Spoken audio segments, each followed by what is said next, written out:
শিখদের ভাবাবেগে আঘাত করার অভিযোগ। লোকসভার বিরোধী দলনেতা রাহুল গান্ধীর বিরুদ্ধে একের পর এক অভিযোগ দায়ের।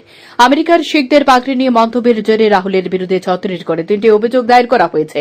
ভারতীয় ন্যায় সংহিতার ২৯৯ এবং ৩০২ ধারায় রায়পুর, বিলাসপুর এবং দুর্গা জেলায় অভিযোগগুলি দায়ের করা হয়েছে।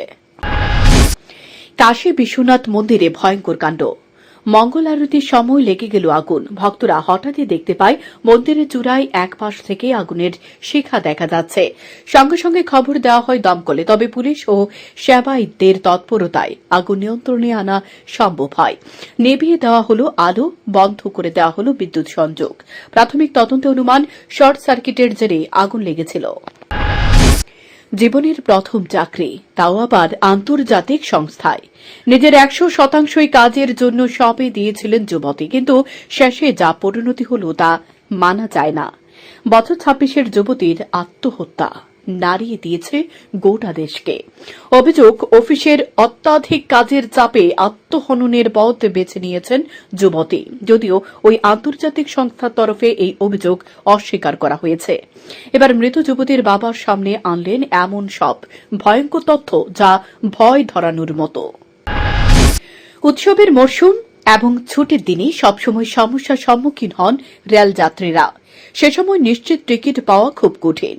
এমন পরিস্থিতিতে পরিবার নিয়ে ট্রেনে যাতায়াত করতে অসুবিধার মুখে পড়েন অনেকে। এ যাত্রীদের জন্য সুখবর রয়েছে, তাঁদের সমস্যা অনেকটা অংশে কমে যাবে। অসংরক্ষিত টিকিটে এসি ভ্রমণ উপভোগ করতে পারবেন সেসব মানুষ। সবকিছু ঠিকঠাক চললে আর ১.৫ মাসের মধ্যে শেষ হবে দীর্ঘ অপেক্ষার। সব ঠিকঠাক চললে অক্টোবরের শেষে, দীপাবলির আগে বা পরে বায়ুসেনার হাতে আসছে তেজসের অত্যাধুনিক version Tejas MK-1A। Tejas MK-1 এর আপগ্রেড ভার্সন এটি। চীনা বায়ুসেনার সেরা অস্ত্র JF থান্ডার 20-র পাল্টা জবাব দিতে এর জোরে মেলা ভার বলে মনে করছেন সমর বিশেষজ্ঞরা।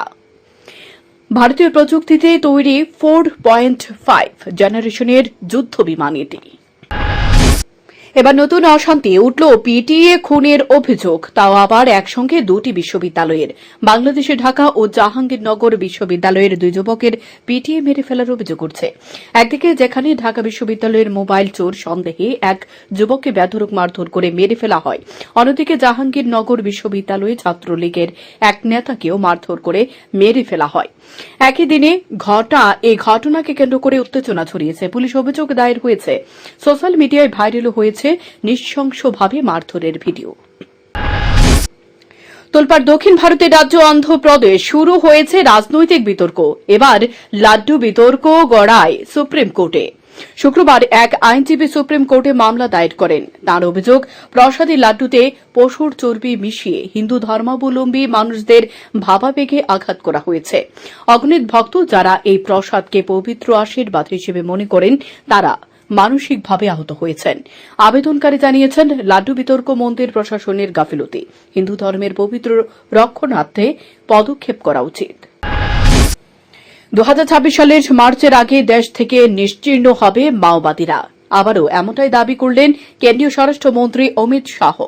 শুক্রবার মাওবাদীদের হাতে ৫৫ জনের মৃত্যুর সঙ্গে একথা বললেন তিনি। সঙ্গে মাওবাদীদের হুঁশিয়ারি দেন, অবিলম্বে আত্মসমর্পণ করুন, চিন্তা নেই, এরপর আপনাদের চাকরির সংস্থান, স্বাস্থ্য ও যাবতীয় দায়িত্ব রাষ্ট্রের। রাষ্ট্রপুঞ্জের সাধারণ সভায় যোগ দিতে আগামী সপ্তাহের দুজনই নিউ ইয়র্কে যাচ্ছেন, কিন্তু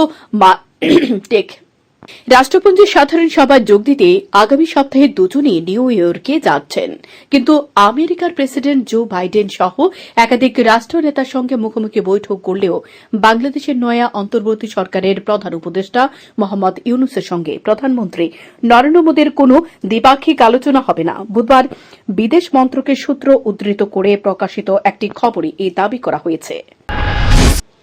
নিষিদ্ধ খালিস্তানপন্থী সংগঠন শিখ ফর জাস্টিস অর্থাৎ SFJ এর নেতা গুরুপদবন্ত সিংহ পান্নুনকে হত্যার ষড়যন্ত্রে জড়িত থাকার অভিযোগে জাতীয় নিরাপত্তা উপদেষ্টার অজিত ডোভালকে তলব করল আমেরিকার আদালত। দক্ষিণ নিউ ইয়র্ক ডিস্ট্রিক্ট কোর্ট এই মামলার সমন পাঠিয়েছে ভারত সরকার এবং ভারতীয় গুপ্তচর সংস্থার প্রাক্তন প্রধান সামন্ত গোয়ালকেও।